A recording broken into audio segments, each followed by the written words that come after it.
Ukraine isn't messing around, although Donald Trump is messing around. What you saw right there was an explosion at a Russian Grad unguided rocket MLRS in the occupied Donetsk region. Ukraine is striking inside those regions and deep inside Russia as well. What is the Trump regime doing?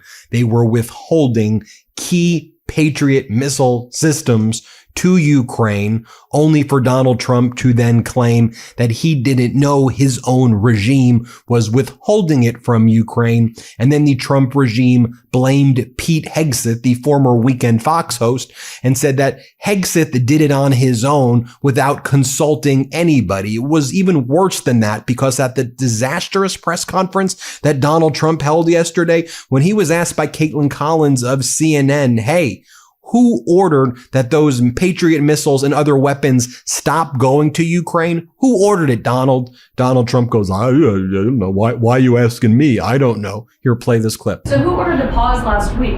I don't know. Why don't you tell me?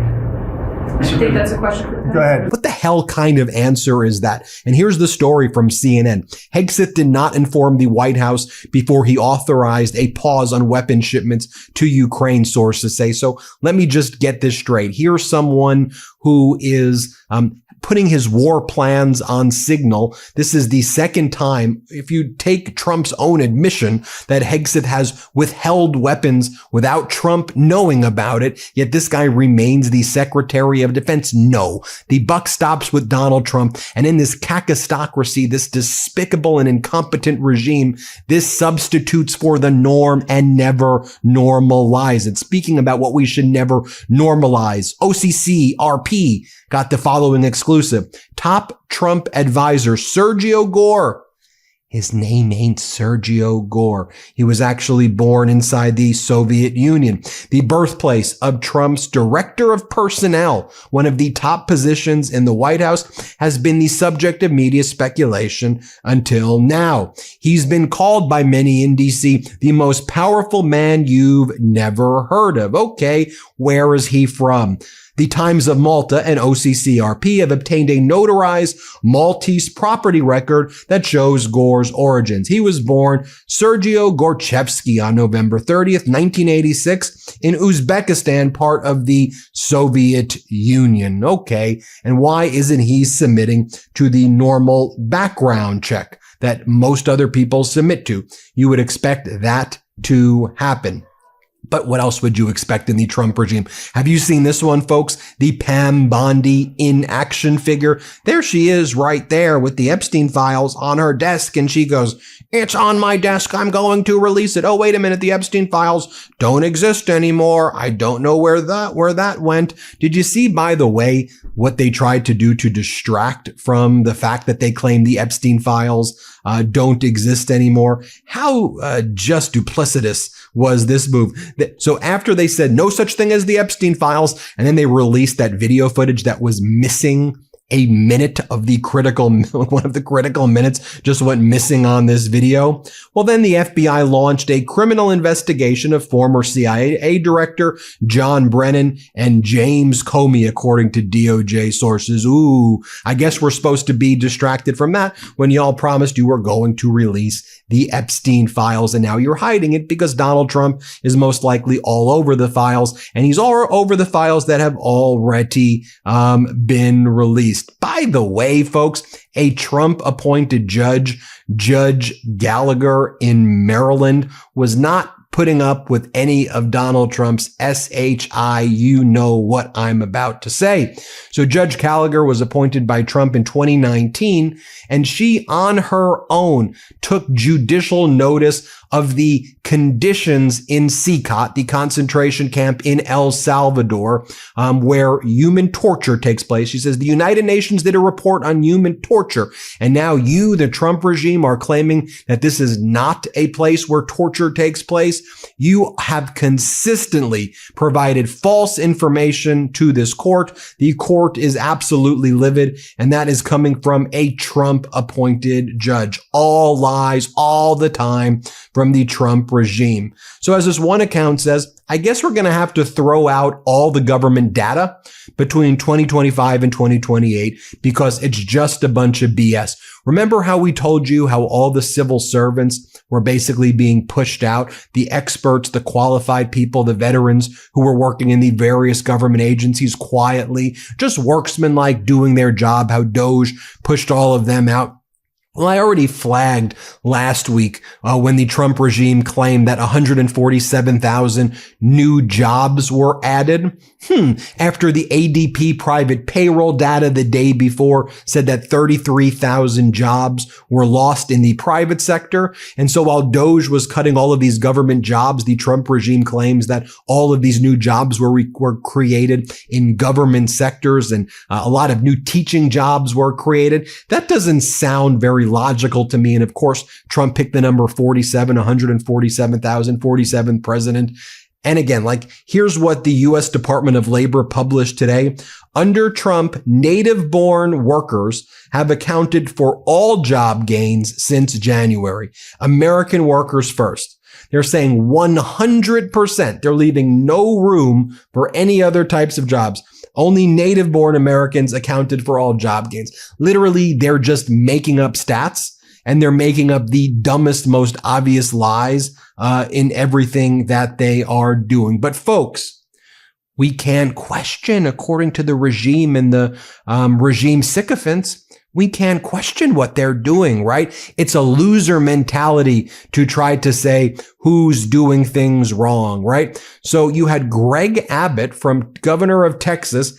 He was asked a lot of questions. We're trying to figure out what the hell happened in Kirk County. Why did over 100 people die? Many of them young girls. That's unacceptable. Why were there 6 critical vacancies in Texas at the National Weather Service?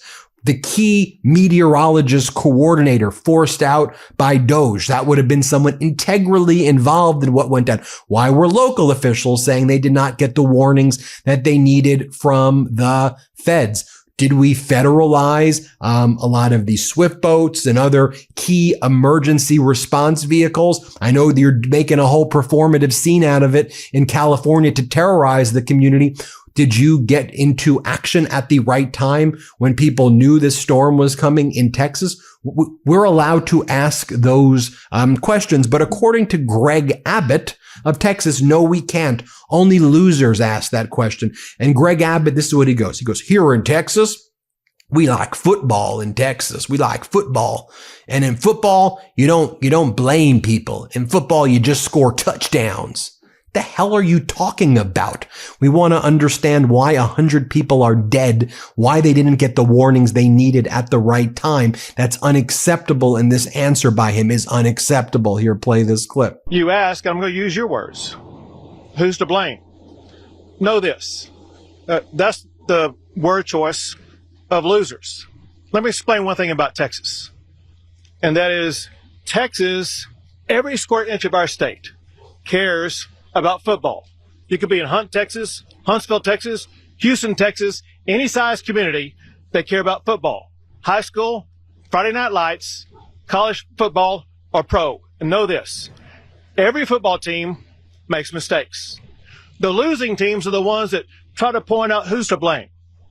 The championship teams are the ones that say, don't worry about it, man, we got this. We're going to make sure that we go score again, that we're going to win this game. The way winners talk is not to point fingers. They talk about solutions. What Texas is all about is solutions. And speaking about unacceptable, remember this moment yesterday during Donald Trump's disastrous press conference where he says to the reporter, "You talking about Epstein? Why are you talking about Epstein? We're done talking about Epstein. There's so many other things we should be talking about." Here, play this clip. Are you still talking about Jeffrey Epstein? This guy's been talked about for years. You're asking, we have Texas, we have this, we have all of the things. And are people still talking about this guy, this creep? That is unbelievable. Do you want to waste the time, and do you feel like answering? I don't mind answering. I mean, I can't believe you're asking a question on Epstein at a time like this where we're having some of the greatest success and also tragedy. You're the one who's been talking about it. Your regime has been talking about it. They said the files were on the desk. They were going to release it. But of course you weren't. You're all over the files. You're in the depositions. You're in the flight logs. You're in the call logs. Epstein trafficked girls from Mar-a-Lago. That is public record that happened. You said Epstein's a great guy who likes women on the younger side. You wish Ghislaine Maxwell well at her sex trafficking trial. Epstein said that you guys were best friends and he called off the friendship because you were like ripping him off and lying repeatedly. So what is it, Donald? What is it? Okay. So then Donald Trump says, this is how he describes the attack on Iran. He goes, you know what I did? I did skedaddle. I said skedaddle. And do you know what skedaddle means? Skedaddle means skedaddle. Here, play this clip. Not only the pilots, I mean, those machines flew for 37 straight hours. They didn't stop. They went skedaddle. You know the word skedaddle? It means skedaddle. They dropped the bombs and somebody said skedaddle. Let's get the hell out of here. All right. And also Donald Trump, at that disastrous press conference talking about raising tariffs on copper, 50%, pharmaceuticals, 200%. He says more letters are going to go out to countries, tariffing these other countries because he couldn't do any deals in 90 days. In Canada, they view the United States as the biggest threat to Canada right now over any other nation. And this is what Donald Trump has done to these United States. We'll keep you posted every step of the way, though, folks. Hit subscribe. Help us get to 6 million subscribers. Thanks for watching. New Meidas merch drop. Check out the latest pro-democracy sticker packs, t-shirts, hats, sweatshirts, and more. All at store.MeidasTouch.com.